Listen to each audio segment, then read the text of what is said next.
scotched eggs, also known as scotch eggs, which is like a modern way of saying it as well. First off, scotch eggs it's not Scottish, despite the name. Scotched, I guess it's a word for like a minced meat or something, I don't know. Anyways, they are from the UK, and until just recently I never had them before, and I finally made them and they came out awesome.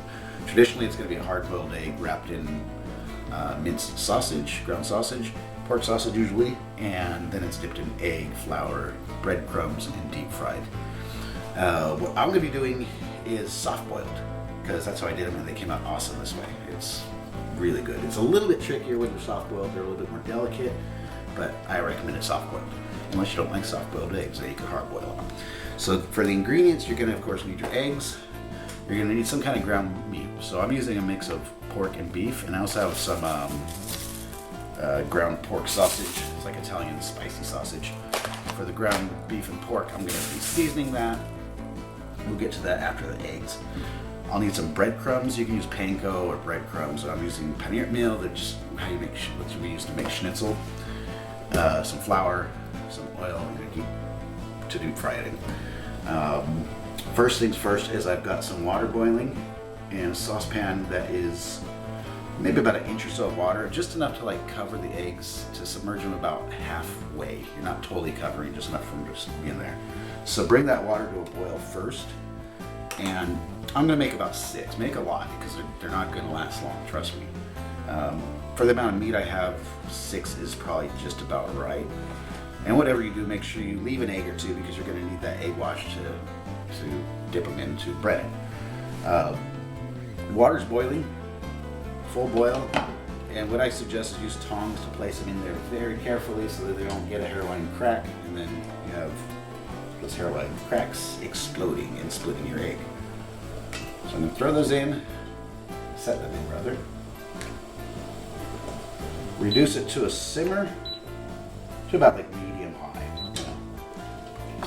Cover it, and now put a timer for 6 minutes. 6 minutes exactly, it'll get you the perfect soft-boiled egg. Once that is, the 6 minutes are up, put them immediately in some cold water. Really cold ice water is great, or just a thing of cold water from the tap. And once they're in there, once the water's kind of warming up, put in some more cold water. That's going to stop them from cooking, and you'll result in the perfect soft-boiled egg this way. So we'll come back in 6 minutes and check that out. Meanwhile, I'm going to start on my ground meat. All right, so for my meat mix, how much is this? This is a pound of the Italian sausage, and I have maybe a little bit less than another pound of this pork beef mix. This isn't seasoned, this is. So I'm going to season my pork and beef mix. I think about a pound of meat is enough for about 4 medium-sized eggs. As you kind of get the hang of wrapping into the sausage or the meat, you don't need as much, but it makes it a little bit easier if you have more meat to work with when you're trying to figure out your method of doing it. So I'm going to go ahead and season this up. I've just got some frozen herbs right now. It's like, what is in here? Schnittlauch. That's chive, dill, basil, cress, sour onion. I can't remember what that's called. I'll look that up. I can't remember in English. And parsley. So I mean, you could do whatever you want for how you season the meat. Something to give it some nice flavors. So throw some of that in there. Then I like to use some of my cold smoked ingredients, which if you want to see how to do those, I'll put that link below or in the info card above. So I've got some smoked garlic powder and some smoked paprika.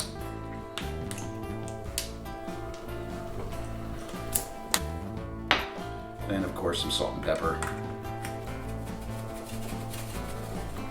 And really whatever, you can spice it however you want.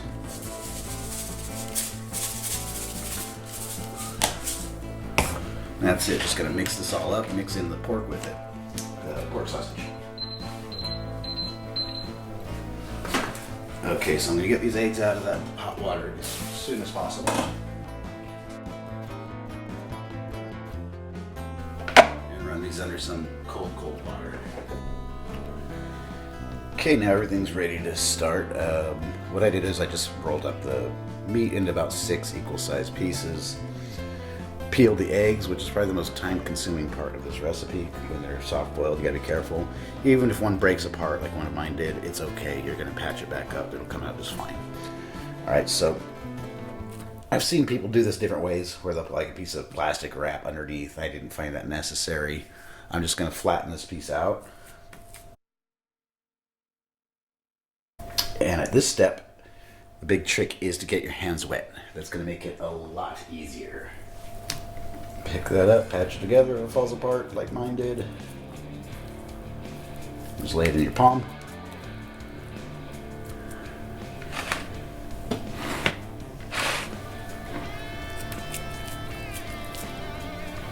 Take an egg and place it right in the center and just work it around.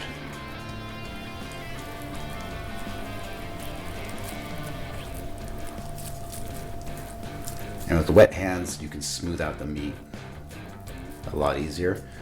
And then once we go to the flour and the breadcrumb, you can shape them a little bit better as well. But I'm trying to just make sure there's no holes and it's wrapped up nice and well.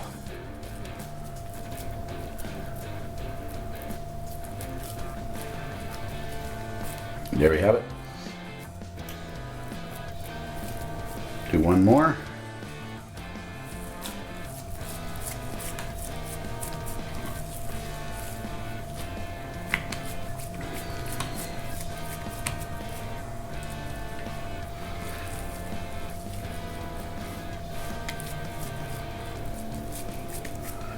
Now I'm going to take that broken one, patch that right up. And especially when it's like this and you're trying to form the meat around, just wet your hands, and that will help tremendously.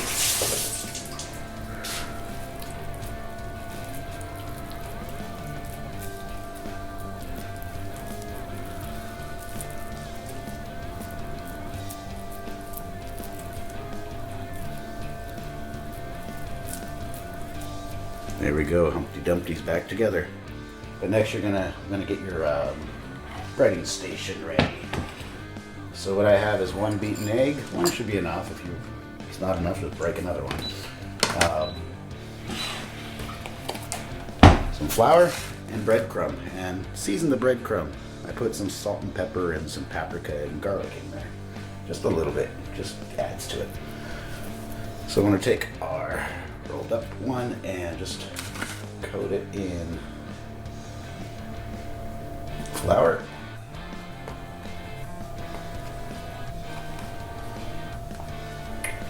Shake off any excess. And now at this point, since it's covered in flour, it's a lot easier to kind of like fix the shape how you want it. If you want to make it more like an egg,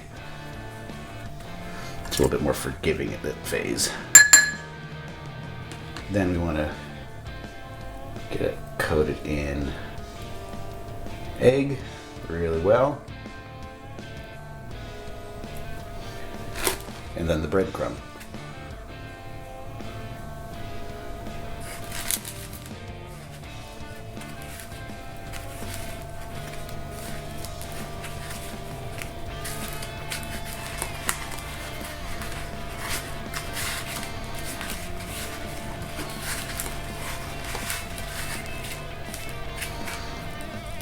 There we have it.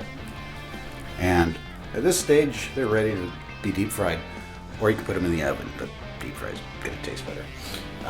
Or you can put them in the fridge and cook them when you're ready. I'm going to probably try to make some of these and freeze them and see how that turns out as well. But we're cooking these tonight, so that's it. I mean, again, one more time, into the flour. So that's it. I'll finish the rest of these off camera, then we're going to get to cooking them. Now it's time to fry these up. I've got my cast iron skillet with some oil in there, preheated at medium-high heat. Give it enough time to heat, and don't put the heat too high because you're just going to scorch the outside. Cooking time is going to depend. I have these in the fridge for a bit, so a little bit longer, but usually about 5 to 6 minutes. Also going to depend on the size of them. So I'm gonna put the bigger ones in first, and don't fill up the pan right away. Just put like, I'm gonna do half at a time.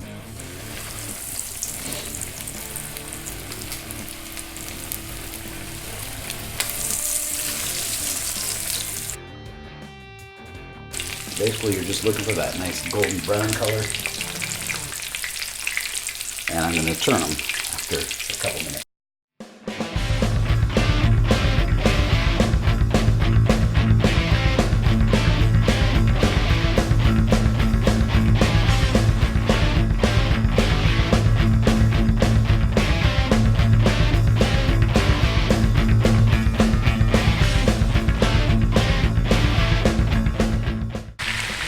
So this took more like 6-7 minutes since they're a bit colder being in the fridge, but this one looks done.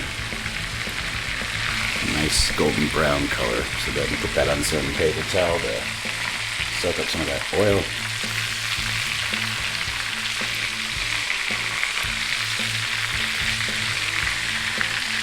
And just keep rotating them, trying to get them all browned around evenly.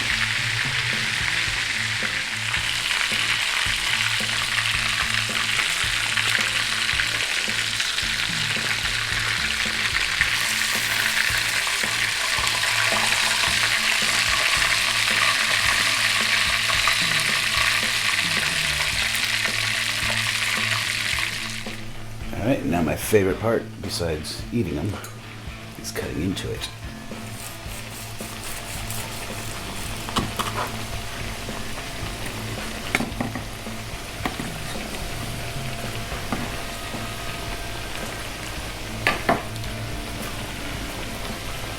Beautiful. These are great just like that. They go good with something like potatoes or whatever, or what I like to put on them is sriracha mayo. Now I'm ready to eat. Thanks for watching. Hit like, hit subscribe, share the video, all that stuff. Try to get my channel growing. It's always appreciated. Leave comments.